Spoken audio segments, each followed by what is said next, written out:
Welcome to Startup Health TV. I'm Logan Plaster, Editor-in-Chief at Startup Health. Today I'll be talking to Andrew Hoppin and Christopher Seeley from a company called CoverUS, which has been with Startup Health since 2018. On its surface, CoverUS might look like another prescription discount platform. And in fact, they do offer people up to 87% off of the medications they need to buy, which is an important offer given that last year alone, 50% of Americans said that they put off needed healthcare because of the cost of care, half of Americans. But CoverUS is about more than saving money on prescriptions, as important as that is. It's actually a health data play that puts patients at the center of the equation. The thesis is that by putting the full power and value and leverage of patient data back in patients' hands, we can push down the cost of healthcare even towards zero. Caught up with Andrew and Christopher to learn about how they connect the dots between prescription discounts and this bigger health moonshot, what they call offering people a financial coach for their health. It was a great conversation. I hope you enjoy.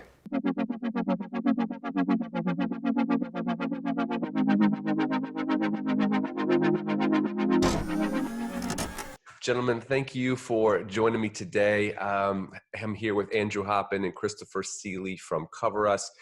Gentlemen, appreciate you filling me in on what CoverUS is working on right now. Excited to hear the updates. You know, I love that I love your angle on the cost to zero moonshot because I think it's somewhat unique, and I'm excited to hear you kind of explain what you're working on now.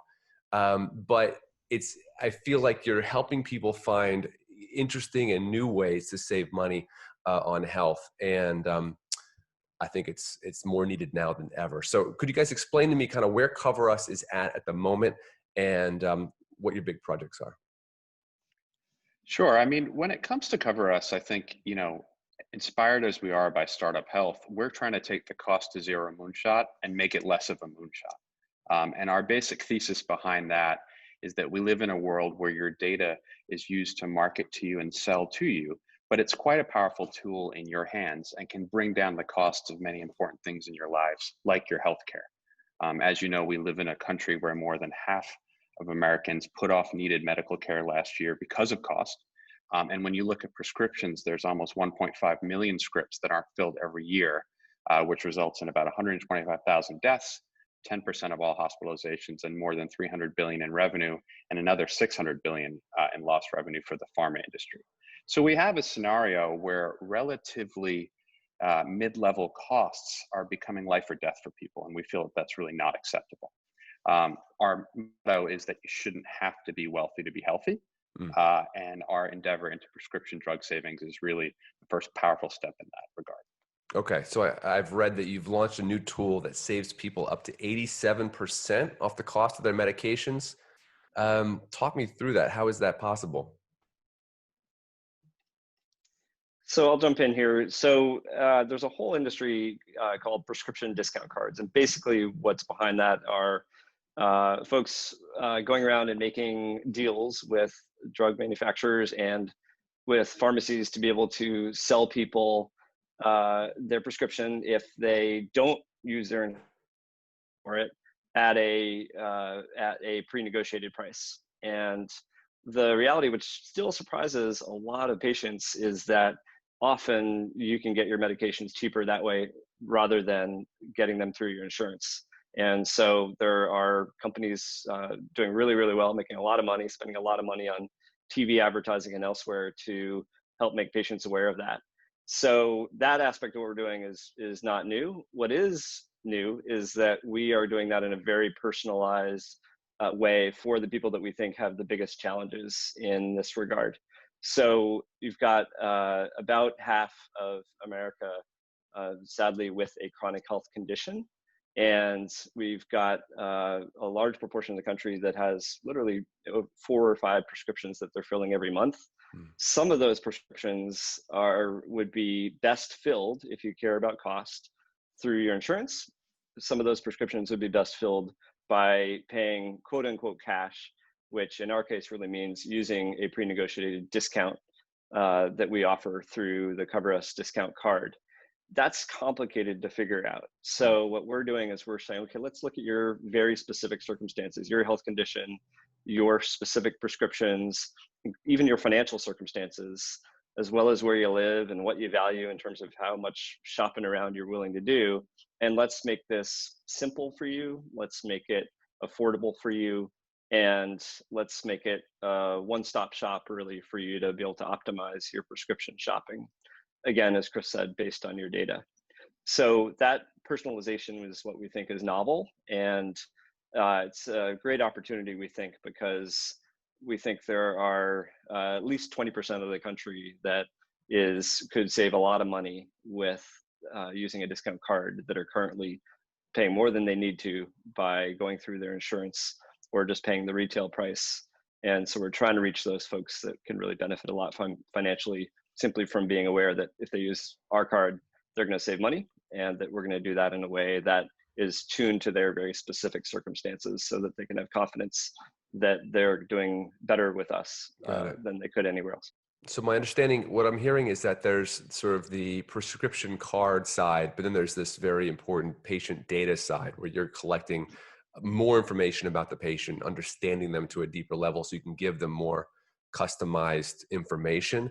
You say that you do that in a really simple way, but you're talking about a relatively complex area of data. So how do you keep it simple? How do you keep it user-friendly? Let's say I'm an older person with diabetes or multiple chronic diseases. How do you keep it simple and patient-centered? Well, I think it starts with approach, obviously. We don't endeavor to be a service that discount hunters find on the internet. We aim to be your advocate when it comes to your financial health and its impact on your physical health. And I think that's a really different scenario.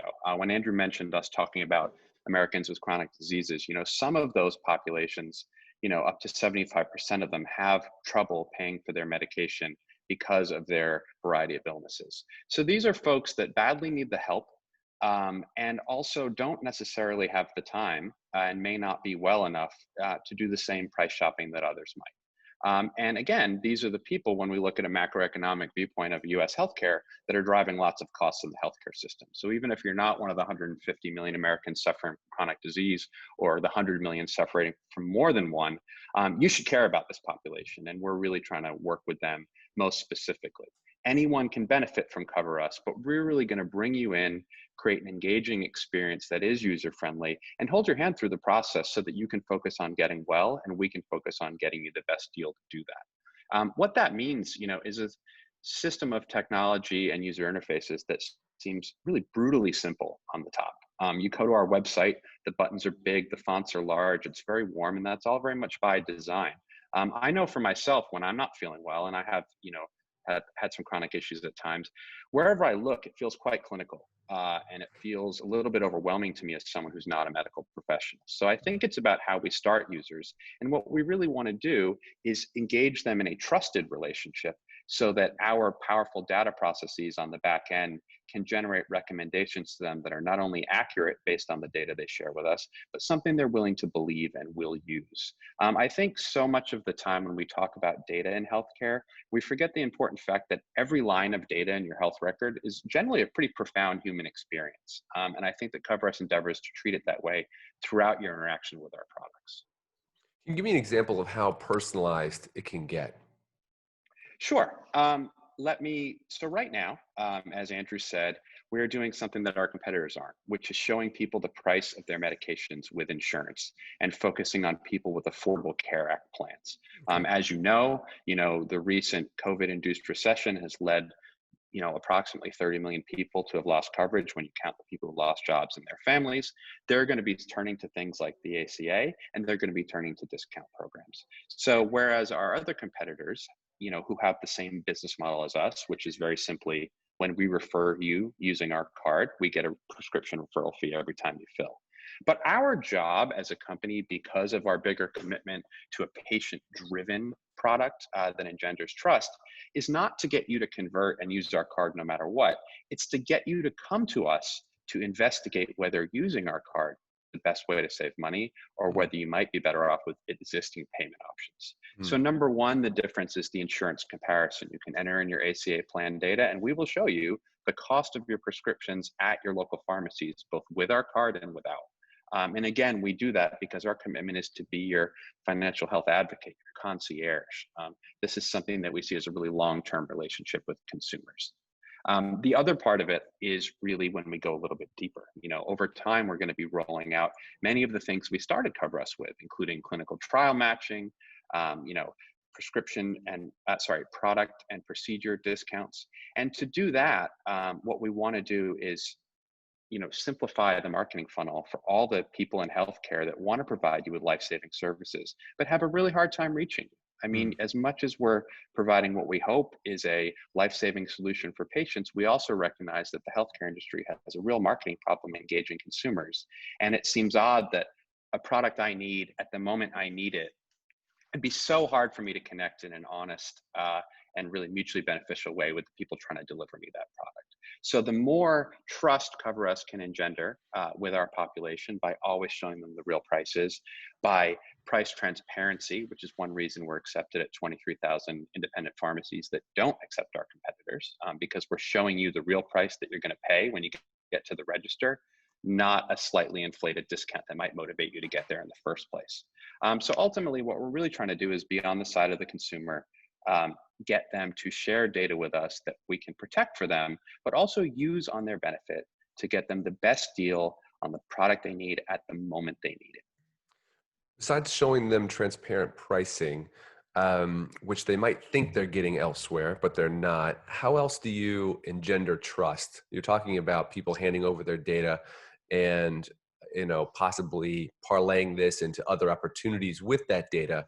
And so that all has to start with them opening it up and really seeing you as a trustworthy source. So what are some other ways that you engender trust? You could be dealing with a population that is particularly distrusting of sharing their health data. So how do you deal with that? Well, so, I think it first starts with any exchange. There's what you're asking for and what you're giving. So you, as a person who has a prescription, can go to CoverUS right now. You can get a great discount of up to 87% without giving us any data at all. Okay. If you're a person that has multiple prescriptions to manage and needs to deal with prescription lists and needs to balance the complexity of what to fill where by time and distance and price and insurance, you can sign up for a CoverUS account and give us a small amount of data that allows you to be in the driver's seat on that.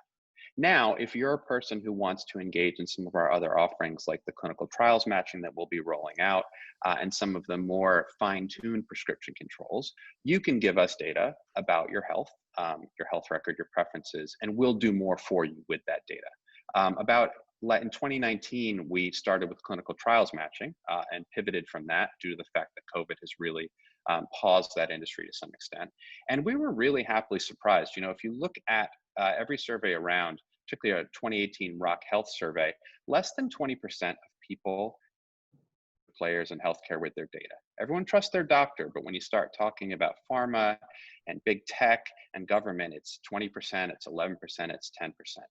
And in our pilot, we had people living with chronic digestive conditions, being willing to connect their health record, engaging in really detailed conversations around what they were dealing with on a health level, and doing so for very modest compensation. In fact, in the post-pilot survey, 79% of the 400 people we surveyed said that there was literally no health or financial data they would not share with CoverUS. And so I don't pretend to have the magic wand on why that happened, but I think it's, we offer valuable services at a quote unquote fair exchange.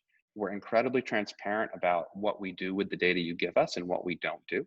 And we, help you protect it. The thing about health data is it's most valuable in the patient's hands.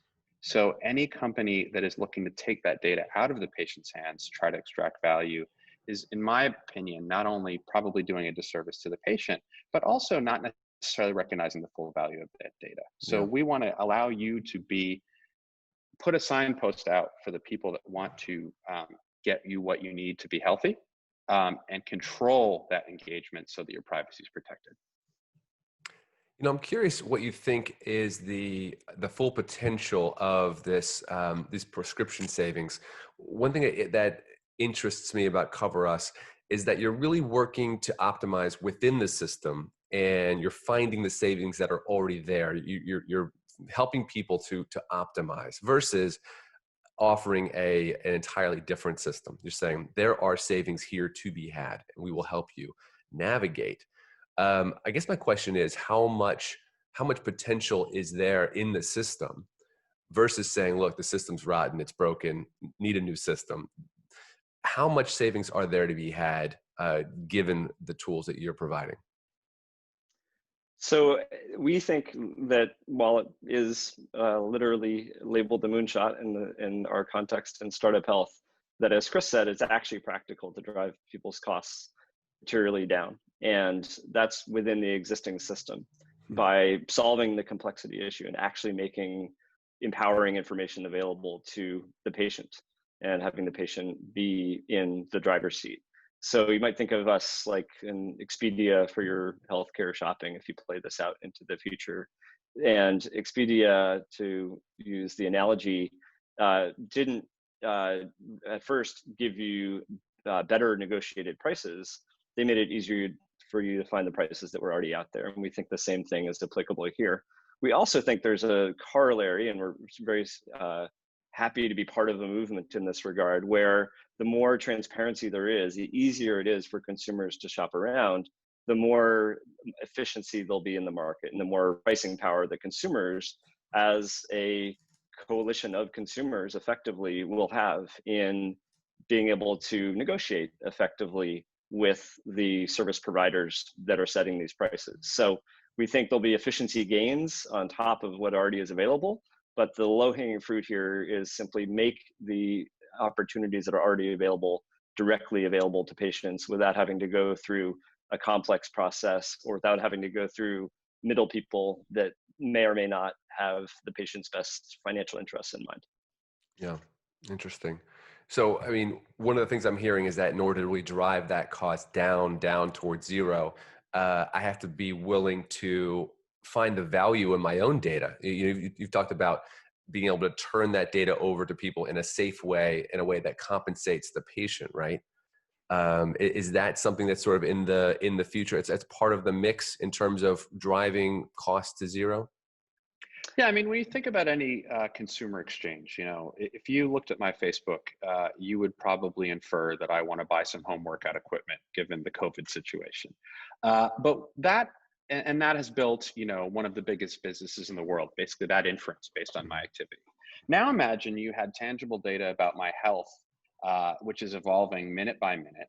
And I was allowing a connection to that to be made to present me with opportunities to save on the things that I am going to buy, otherwise I will not be well. That is an incredibly powerful economic tool. Sure. But the key for us is that is a tool that should be in possession of the consumer, not the industry. And so we're definitely not ever planning to sell people's data or to treat data as property and other people the way they're talking about. Really what's valuable in healthcare is your engagement. The healthcare industry wants to engage you at the point at which you need to make a purchase or the point at which you need services. Yeah. You do not, by and large, have a trusted relationship with industry. So we want to create a trusted relationship with you to keep you healthy. And by doing that, we cut marketing costs and product development costs and all these massive costs for industry. And we pass that savings on to the consumer. That's the simple model. Yeah. Yeah. I guess the point I'm trying to drive at is just the idea of the patient recognizing that their information has value and that they own that value. And in order to really drive down these costs, they have to come to that realization, and they have to realize that, look, in the right hands, handled safely, my data has value that I can leverage. Or they don't, right? Yes, they do. I mean, that's optimal, certainly if they're self-possessed enough to realize that. But remember, these are folks that are struggling to be healthy, that are struggling in tough economic conditions. These are everyday Americans. More than half the country is putting off healthcare they need because of cost. So this is not a group that we can expect has the time to think about things like this in the way that we as innovators do. So for us, I think it's really about the power behind the statement you just made is what makes CoverUS move forward. But the way in which we engage consumers is much easier. Give us a tiny bit of information, we'll give you a lot of value. Give us a little more information, we'll give you even more value. If you feel comfortable with the value we've provided you based on the information you've given us, if you can trust the process because each time you've given us information, it hasn't leaked, you've been fine, you haven't gotten weird spam, or we haven't abused that relationship in any way, you'll give us more. And this is why we're so excited about the prescription drug thing, because our original clinical trials pilot required so much more information from patients, and much to our pleasant surprise, they were really more than happy to give it once they knew what they were giving the information for and how it was protected. So now we're going on the other end of that spectrum saying, hey, I don't expect that everyone needs clinical trial matching, and I don't expect that everyone is willing to go deep with CoverUS after just meeting us as a company. But I do know that 29% of people in this country skipped at least one medication last year because they couldn't afford it. And the amount of savings that we could generate for them, I think, would fill a lot of those gaps. Gotcha. How has access to patient data changed in 2020, just given the regulatory landscape due to COVID? And how does that kind of play into this move for CoverUS? So it's both an opportunity and a real risk, we think. Obviously, the potential benefit of data is more evident to more people than ever before, because it can, in some cases, provide you access to crossing a border, or it can provide you with the, in some jurisdictions, permission to go somewhere or not go somewhere to be with your family. And so it's direct and personal and visceral at this point. On the other hand, we see governments, and I'm not speaking specifically about the US healthcare system, but we see governments in some parts of the world using this newfound motivation to share and have access to very personal data to create more of a universal surveillance situation in their jurisdictions. And so I think both because of that reality in some parts of the world and that perceived potential world, there's a lot of wariness as well. And so we think that there's also a risk that people are going to be less willing to share data in a time when they know their data could be used to put restrictions on what they do in their lives. So it really all comes back to building trust, I would say, the old-fashioned way, actually being of service to people in a way that they perceive and meeting them where they are, and backing that up with that rhetoric with the reality of actually doing it right. And our team, and this may never be transparent to any of our end users, and that's fine by us, but we think it matters a lot to our business partners. Our team comes from a long history, really throughout our careers, of using data to help people. So we think we're credible messengers in that regard. And we also have the technological chops to back that up with actually doing it right. And we've also spent a lot of time doing consumer marketing for all the big brands outside of healthcare and outside of sort of do-good businesses that really dominate people's thinking. I mean, you know, Logan, one of the questions that you raised actually had a really practical outcome for us. One of the big things we need to do is educate people just how much savings there is to be had. When we launched our original prescription discount app a few weeks ago, we displayed the discount price of medications.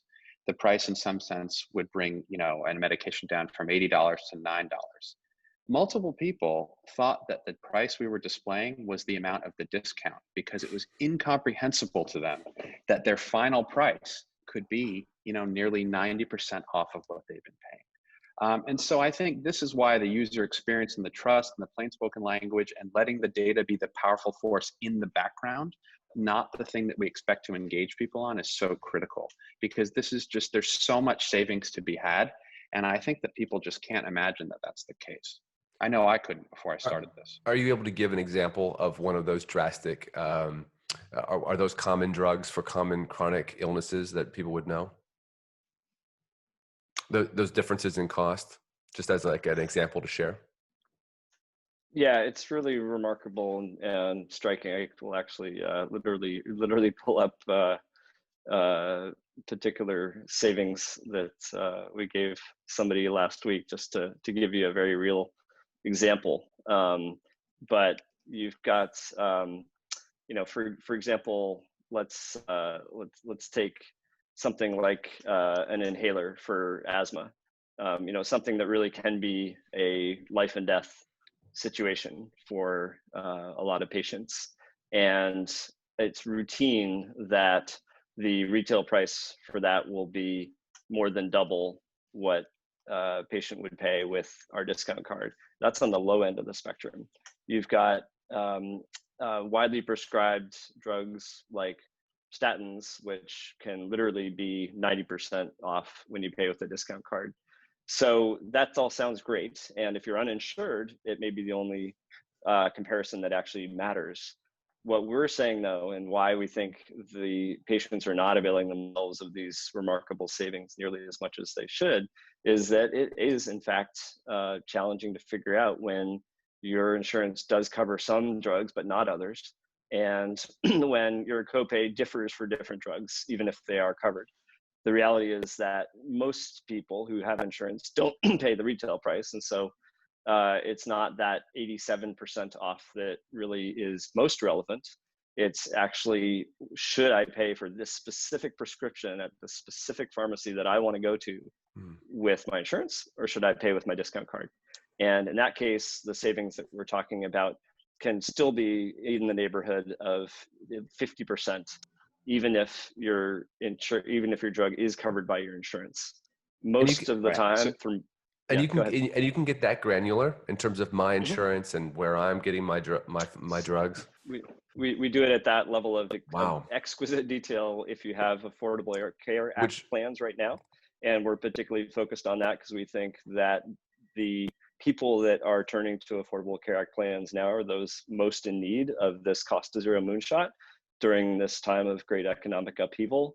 And yeah, we will literally tell you, you should pay for this at the pharmacy you want to go to with your insurance because you're going to pay this much and it's lower than the price we can get you. But for this other drug, you should pay with this discount card.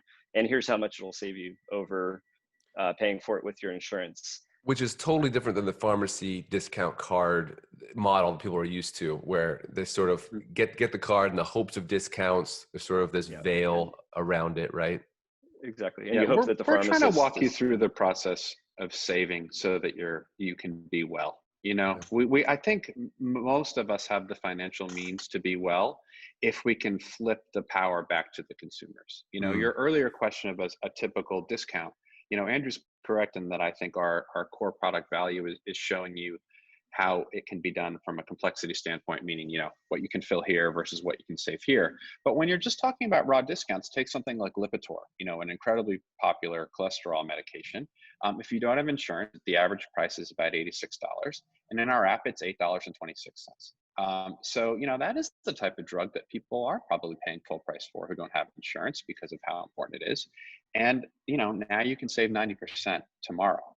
But the real power is maybe you could save even more with an insurance card, but maybe for another drug you couldn't. And how, you know, as a person check to check, as a person who may be skipping medication or, you know, having the doses or doing all the things that people do because of money, can we really expect you to carve out the kind of time to deal with the complexity of these issues?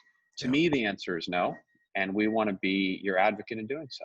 Yeah. I'll just give one more example of how we address that complexity. If we think of our users as members, you know, not as customers, and that's partly so that we have the context of really caring for you, both your data and your pocketbook. And when you create an account with CoverUS and you become a member, you can choose your favorite pharmacies, you know, as many as you want, and we will calculate for you on the fly your total price of all the prescriptions you need to fill at one pharmacy as versus another, including that complexity of should you do it with insurance or should you do it with cash. So you can imagine that it might be worth it for somebody to drive 5 miles if they're going to save $100.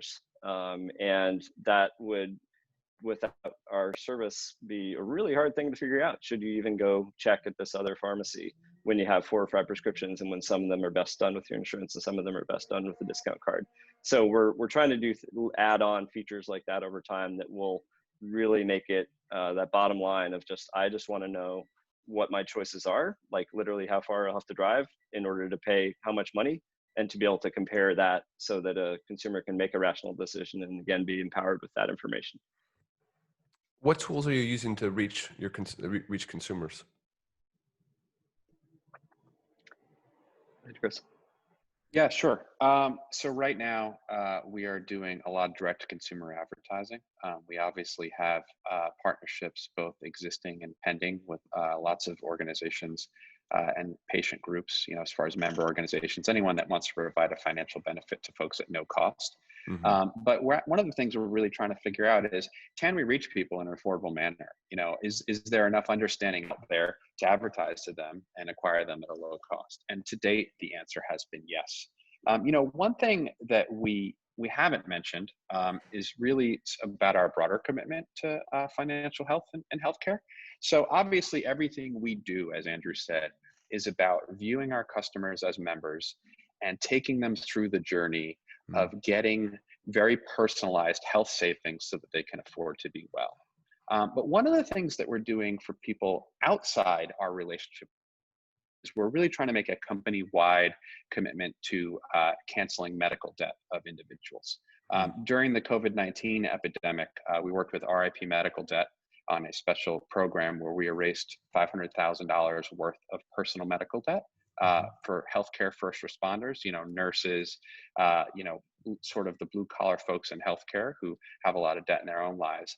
And actually, even now, systemically with CoverUS, we're going to be retiring $1 of medical debt for every dollar we earn. So in addition to getting consumers real savings, up to 87% on their prescriptions, every time we earn a dollar, we're going to buy someone's medical debt out there, a dollar's worth of that, and relieve it.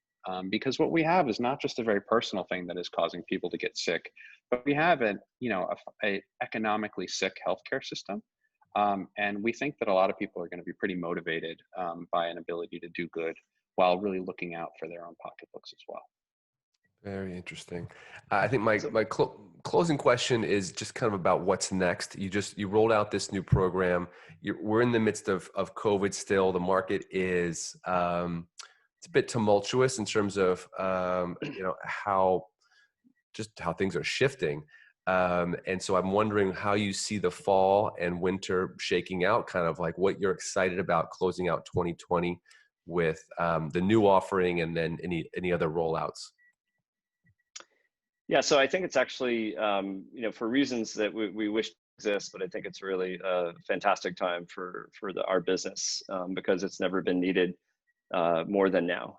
Obviously, we already have a U.S. healthcare system where people don't get the care that they should because they can't afford it, and that is becoming a even more pernicious problem today during an economic upheaval. That also directly affects the bottom lines of every major actor in the healthcare industry, payers and providers included, not to mention the pharmaceutical companies themselves. So all of these actors are aligned with our mission, which is to make healthcare affordable for more people, because everybody does better when people aren't not getting care, not being adherent, not filling the scripts that they should. Because that's going to result in cost, obviously, for payers. And now with the move to value-based care, less reimbursement for providers. So what we're excited about is everybody in this industry coming together and working together in an altruistic fashion to actually achieve this moonshot. And we won't do it by ourselves. It's a moonshot. It needs to be done as a movement. We're really proud to be part of that movement in the context of a community of transformers and StartUpHealth. We're proud to have the opportunity to start literally serving in a measurable way that we have data about every day, lots of money for lots of patients. And we're also really excited to start engaging with payers and providers and talking to them and learning from them about how we can best move the needle on the metrics that they have with the solution that we've brought to market here. That'll be true for prescription discounts. Very easy to track that through to the impact on payers and providers. It will also be true as we expand into trials and other things that we think can actually help people get the care that they need at a cost that they can afford. And it's not just altruism, right? We have an economic situation in healthcare where there's a lot of intransigence, much of it political. And we believe that we've created a microeconomy with CoverUS where everyone from the pharmaceutical companies to the patients to the other innovators, can act in their own economic best interest and collectively contribute to a scenario where you don't have to be wealthy to be healthy, and where people don't need to die because they can't fill a prescription, and where companies don't need to lose hundreds of billions in revenue because those folks, can't come up with $50 that might as well be, $50 million in the moment. Well, Andrew, Christopher, I appreciate your time filling me in. More importantly, I appreciate your dedication to this issue. As a human being, I feel very affected by the cost of healthcare. I feel like so many people have been hit by bills that they struggle to pay, and to have a financial coach for health to eliminate this idea that wealth is required for health is a noble moonshot and a noble journey to be on. So I thank you for the work that you're doing, and I'm excited to see what comes next for CoverUS.